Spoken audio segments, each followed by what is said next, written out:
ကျွန်တော်နာမည်ကဦးတရားကျော်ဖြစ်ပါတယ်အဲ့တော့စာပွဲတော်ကြီးနဲ့ပတ်သက်ပြီးတော့မှလက်ရှိဆောင်ရွက်နေတဲ့အချိန်မှာကျွန်တော်တို့အခုလိုဒီတာဝန်ရှိတဲ့မီဒီယာနေပြီးတော့မှလာပြီးဆွေးနွေးတဲ့အတွက်ဒါမီဒီယာနဲ့အတွက်အထူးပဲလဲကျေးဇူးတင်ပါတယ်အဲ့ဒီစာပွဲတော်နဲ့ပတ်သက်ပြီးတော့မှကျွန်တော်သိမိတဲ့လောက်လေးကျွန်တော်တင်ပြလိုပါတယ်ဒီစာလျှောက်စာမေးပွဲတော်ကြီးပေါ့မူလစာတင်ကျင်းပတော့စာပြန်ပွဲလို့ခေါ်တာပေါ့ကျွန်တော်တို့နောက်ကြတော့ရေးဖြည့်တာပါတော့စာမေးပွဲပေါ့အဲ့တော့စာပြန်စာမေးစာလျှောက်စာမေးပွဲတော်ကြီးကိုကျွန်တော်တို့ညောင်ရွှေမဟာယာဇာစော်ဝါကြီးဆော့ရွှေသိပ်ပေါ့သမရာကြီးဟောပါတော့ညောင်ရွှေမြန်မာနိုင်ငံလုံးဆိုင်ရာသမရာကြီးပြည်တော်စုကြီးရဲ့သမရာကြီးဖြစ်လဲတာဝန်ထမ်းဆောင်ကြတဲ့သမရာကြီးဦးဆော့ရွှေသိပ်ကနေပြီးတော့မှဒီအင်းလေးဒေသနဲ့ညောင်ရွှေမြို့ပေါ်ကဆရာတော်ကြီးတွေပေါ့နော်အဲဒီကာလကကန်ကြီးဆရာတော်ကြီးတို့အင်းနေရာဆိုလင်ကင်ဆရာတော်ကြီးတို့စသဖြင့်နောက်ရောင်မကဆရာတော်ကြီးတို့စသဖြင့်အဲဒီဆရာတော်ကြီးတွေတော်တော်များများနဲ့တွေ့ဆုံပြီးတော့မှဒီ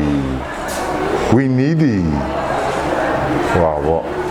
သာသနာရဲ့အသက်ဖြစ်တယ်ပေါ့အဲ့တော့ဒီဝီနီးကိုတီးအောင်ဆိုပြီးတော့မှဝိနည်းဒီနုဂဟာဆိုတဲ့နာမည်ကိုပေးတာပေါ့ပေးပြီးတော့မှဆရာတော်ကြီးမျက်နှာတိုင်ပင်ပြီးတော့မှ1294ခုနှစ်မှာစတင်ပြီးတော့မှစာဝဲတော်စတင်ကျင်းပခဲ့ပါလေစတင်ကျင်းပတဲ့အချိန်တုန်းကတော့စာဝဲတော်ဝင်တဲ့ပုဂ္ဂိုလ်လေးကလည်းတရားမပြည့်တပြည့်လေးနဲ့စတင်ပြီးတော့မှဆောင်ရွက်ခဲ့တာပေါ့သို့တော့ဒီယခုဆိုရင်ကျွန်တော်တို့တတအဖြစ်တော့ကျွန်တော်တို့89နှစ်ကြာပြီ1994ရစတင်လာသို့တော့ဂျားမှာကျွန်တော်တို့ကဒီပထမ2019ထိတစ်ဆက်နဲ့ကျင်းပခဲ့တယ်ကျင်းပပြီးတော့2020မှာကျတော့ကိုဗစ်ကဖြစ်လာရော2020 21 22အဲ့ကာလတွေမှာကျွန်တော်တို့ဒီတနိုင်ငံလုံးမှာရောတစ်ကမ္ဘာလုံးမှာရောဒီကပ်ဘေးဆက်ရောက်တဲ့အတွက်ဒီမှာလဲလူစုလူဝေးနဲ့လောက်ရမယ်ဆောင်ရမယ်ကိစ္စဆိုတော့ခေတ္တရဆိုင်ပြီးတော့မှကျွန်တော်နေကြရတယ်နောက်တစ်ခါ2024ခုနှစ်မှာကြာတော့လဲအင်းလေးဒေသညောင်ရွှေပါဝင်အင်မတန်မှတသက်တာမတွေ့ခဲ့ဘူးတဲ့နှစ်ပေါင်းရကျော်เนาะအဲ့မှာရည်ကြီးနဲ့မြုပ်မှုကိုကြုံခဲ့တယ်2025မှာကြာတော့မတ်လ28ရက်နေ့မှာဒီရေစတာစကီခွန်ကျော်ရှိတဲ့ငလင်တန်ကိုကျွန်တော်တို့ဒေသတစ်ခုလုံးကခံရပါတယ်အဲ့တော့အဲ့ဒန်တွေအကုန်လုံးကြော်လွှားပြီးတော့ကျွန်တော်တို့ကဒီစာပွဲတော်ကြီးကိုမကျင်းပနိုင်ခဲ့တာ6နှစ်တန်နိုင်ဖြစ်ပါတယ်6နှစ်ကြာခဲ့ပြီမဲ့ဒီစာပွဲတော်ကြီးနဲ့ပတ်သက်ပြီးဦးဆောင်ဆရာတော်များဖြစ်တဲ့ဒီအခုလက်ရှိမှာဆိုရင်မိုင်းတောက်အဘိဓဇဂုရုဆရာတော်ဘုရားကြီးနောက်တစ်ခါအဲ့ဒါကကျွန်တော်တို့လက်ရှိဥက္ကဋ္ဌကြီးဖြစ်ပါတယ်မဟာနာဂကြီးကအင်းအားဆရာတော်ဘုရားကြီးတို့ဖြစ်ပါတယ်ဒုတိယဥက္ကဋ္ဌဆရာတော်ကြီးကရွှေကူဆရာတော်ညောင်ရွှေကူဆရာတော်ဘုရားကြီးဖြစ်ပါတယ်အကျိုးတော်ဆောင်ချုပ်ကလင်ယူဆရာတော်ဘုရားကြီးဖြစ်ပါတယ်နောက်တစ်ခါအကျိုးတော်ဆောင်စာထောက်စာမစသည်ကျွန်တော်တို့ရဲ့မြို့နယ်အတွင်းနဲ့ရှမ်းပြည်နယ်အတွင်းမှာရှိတဲ့ဆရာတော်ကြီးများအားလုံးကဆန္ဒတူညီစွာနဲ့ဒီစာပွဲတော်ကြီးကိုကျင်းပမယ်လို့ဆုံးဖြတ်ပြီးတော့မှကျွန်တော်တို့စာပွဲတော်ရဲ့လူပုဂ္ဂိုလ်များအပိုင်းဖြစ်တဲ့ဒီအယတ္တဘောတော့ကျွန်တော်တို့တန်ခါဩဝါဒကဘူစည်းဖွဲ့ဆိုဖွဲ့လာပါတယ်အဲ့ဒီဖွဲ့ကိုတောင်းပေးတဲ့အတွက်ကျွန်တော်တို့အခုလက်ရှိဒီစာပွဲတော်ကြီးဒီနေ့2026ခုနှစ်ဇွန်လ26ရက်ကစတင်ပြီးတော့မှ2026ခုနှစ်ဇူလိုင်လ4ရက်နေ့မှာတရားတော်နာမယ်စာအောင်စုတွေပေးမယ်အဲ့ဒီကျွန်တော်တို့9ရက်တိုင်တိုင်းဒီပွဲတော်ကြီးကိုကျင်းပခြင်းဖြစ်ပါတယ်ဒီပွဲတော်ကြီးကျင်းပတဲ့နေရာမှာမူလာရန်နေပြီးတော့မှကျွန်တော်တို့စာချတန်းတိရှိပါတယ်မူလာရန်ရှိတယ်ပထမရန်ဒုတိယရန်တတိယရန်စတုထရန်ပြင်စမရန်သတ္ထရန်စာချရန်ဆိုပြီးတော့စာချရန်မှာဒီနေ့ဆိုရင်15ပါးပါဝင်ပြီးတော့မှဖြည့်ဆိုပါတယ်အဲ့တော့ဖြည့်ဆိုတဲ့အတွက်နောက်တစ်ခါဖြည့်ဆိုတဲ့တန်ခါကစည်ရင်ပေးတာကအပါးကြီး3200ကျော်လက်ရှိဖြည့်တာတော့2900ဝန်းကျင်ပေါ့နော်အဲ့လောက်ရှိပါတယ်စာတောက်စာမပုစကကြီးကြပ်ဆရာတော်တွေအားလုံးက418ပါးရှိပါတယ်စုစုပေါင်းတန်ခါအပါး ဒီမျိုးကတန်ခါနဲ့ပေါင်းရင်3500နဲ့4000နီးပါးရှိသောတန်ခါတော်များကိုကျွန်တော်တို့9ရက်တိုင်တယ်ပေါ့နော်ရှစ်တဲ့ပါဆို10ရက်ပေါ့အဲ့ရက်တွေအတွင်းမှာကျွန်တော်တို့တန်ခါများလည်းပဲဆွမ်းဟင်းများပြည့်စုံစုံဖြစ်ဖို့နောက်တစ်ခါဆွမ်းတကာများလည်းပဲတောင်ကြီးညောင်ရွှေဟဲဟိုအောင်ပန်းကလော့ရောက်ဆောက်ဟိုပုံးစီဆိုင်စသဖြင့်အဲ့နေရာတီးတီးဒေတာတီးတီးမျိုးပေါ်ရောကျေးလက်ကရောအားလုံးကတခက်နဲ့လာပြီးတော့မှဝိုင်းဝန်းကြတယ်စောလူတွေတူကြတယ်ဒီလေးကတော့ဒီညောင်ရွှေမြို့ဝိနည်းဒီနုကစာပွဲတို့ရဲ့ဒုတိယဥက္ကဋ္ဌပေါ့နော်ဆွမ်းစက်ကရင်းနဲ့အခန့်ကျူးမီကော်မတီမှာလည်းလေးငယ်ကလေးကတော့ဥက္ကဋ္ဌပေါ့အဲ့တော့လေးဒီမှာတန်ဃာတော်တွေကဓမ္မနုကနဲ့ချင်းမြင့်တဲ့အချိန်မှာလေးတို့ဒီတက္ကဒါယကာဒီဖက်ကပစ္စယနုကဟာနဲ့ပစ္စည်းလေးပါးနဲ့အဆအောင်လေးကဒီပွဲတော်တစ်ခုလုံးရဲ့တာဝန်ကိုထမ်းဆောင်ပေးပါတယ်လေးရဲ့နေ့စဉ်ပြတ်မြတနေ့အခန့်ကျွေးမွေးရတဲ့အနေအထားတော့လူအယောက်1000လောက်ပေါ့နော်တန်ခါအပါ3000ကျော်လူပြတ်မြ9000ဒီပါလောက်လေးရဒါနေ့စဉ်ချက်ပြုတ်စီမံခန့်ခွဲပြီးကျွေးမွေးရတာပေါ့နော်ဒါလေးတို့နောက်လေးတို့မျိုးမဆိုလို့ရှိရင်ဒါတေခုဌာနပေါင်းဟာဒီ22ခုနှစ်ဌာနရှိတယ်အဝေးတန်ကားတွေရောအနီးတန်ကားတွေရောဒါမနက်စွန်းအယုံစွန်းနောက်နေစွန်းအလုံးအဆအောင်လေးကပစ္စည်းလေးပါနဲ့နောက်ပစ္စယနုကအဖြစ်ထောက်ပံ့ပေးနေပါတယ်ဆိုတဲ့အကြောင်းပြောကြားရင်းနဲ့လေးရဲ့ဒီမာနီကုန်းကမဆုံးတပါတယ်ခင်ဗျ6နှစ်ပြတ်သွားတယ်ဒီနေ့မှပြန်ဖြစ်တယ်ပေါ့လေ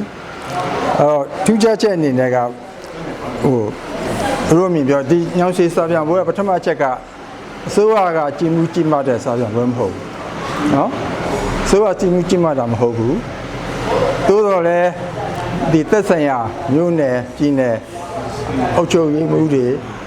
နော်အာဏာပိုင်အဖွဲ့အစည်းတွေကတော့ဒီစာပြန်ပွဲတော်ကြီးအတွက်လိုအပ်တဲ့စီမံခန့်ခွဲရေးပိုင်းကလူနေရတဲ့ကုညီပံ့ပိုးမှုတွေကုညီမှုတွေကိုလုပ်ပေးတယ်သူတို့ကဦးစီးကျင့်ပတာကတော့ဒီမြို့နယ်ထဲမှာရှိတဲ့ဆရာတော်တန်ဃာတော်များရဲ့ဩဝါဒနာညီမှုကိုခံယူပြီးတော့မှဒီတန်ဃာပါလေတန်ဃာဩဝါဒခံဘုဦးစီးဖွဲ့ဦးတင်အောင်ကျော်တို့ကတော့အဖွဲ့တွေကဒါတောင်းခံပြီးတော့မှကျင့်ပတာဖြစ်တယ်ဒါပထမချက်ပါလေနောက်တော့မှအရေးကြီးတာဒီညောင်စေးစာပြန်ပွဲဟာဘယ်နိုင်ငံရေးပါတီကမှဥဆောင်တာမဟုတ်ဘူးနော်ဘယ်နိုင်ငံရေးပါတီကမှဥဆောင်တာမဟုတ်ဘူးမြို့သူမြို့သားနယ်သူနယ်သားတွေဆရာတော်တန်ဃာတော်နဲ့မြို့သူမြို့သားရေးနယ်သူနယ်သားတွေလောက်တာပွဲတော့ဖြစ်တယ်နောက်ဒါဒုတိယချက်နောက်တတိယချက်ကဒီစာပြန်ညောင်စေးစာပြန်ပွဲတွေကြီးဟာ